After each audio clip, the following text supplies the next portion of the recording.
Singapore general হাসপাতালে চিকিৎসাধীন ইনকিলাব মঞ্চের আহ্বায়ক ও জুলাই গণঅভ্যুত্থানের সম্মুখ সারির যোদ্ধা শরীফ ওসমান হাদীর শারীরিক অবস্থা আশঙ্কাজনক বলে জানিয়েছে তার পরিবার ও সংগঠন।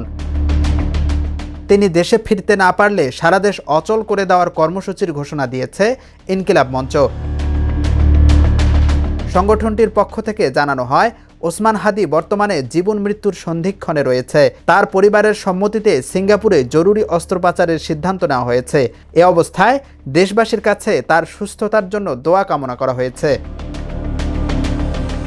ইনকিলাব মঞ্চ বলেছে, যদি ওসমান হাদী মারা যান তবে তাকে শহীদের মর্যাদায় স্মরণ করা হবে এবং সার্বভৌমত্ব রক্ষার দাবিতে স্বাধীনতাকামী জনতাকে শাহবাগে সমবেত হওয়ার আহ্বান জানানো হবে। একই সঙ্গে হামলার সঙ্গে জড়িতদের গ্রেপ্তার না হওয়া পর্যন্ত শাহবাগে অবস্থান কর্মসূচি চালিয়ে যাওয়ার ঘোষণা হয়েছে। সংগঠনটি আরও জানায়, অভিযুক্ত ব্যক্তি দেশ ছেড়ে ভারতে পালিয়ে গেলে সেক্ষেত্রে ভারত সরকারের সঙ্গে কূটনৈতিক যোগাযোগের মাধ্যমে তাকে গ্রেপ্তার করে দেশে ফিরিয়ে আনার উদ্যোগ নিতে হবে। অন্যথায় কঠোর কর্মসূচির মাধ্যমে আন্দোলন জোরদার করা হবে বলেও হুঁশিয়ারি দেওয়া হয়।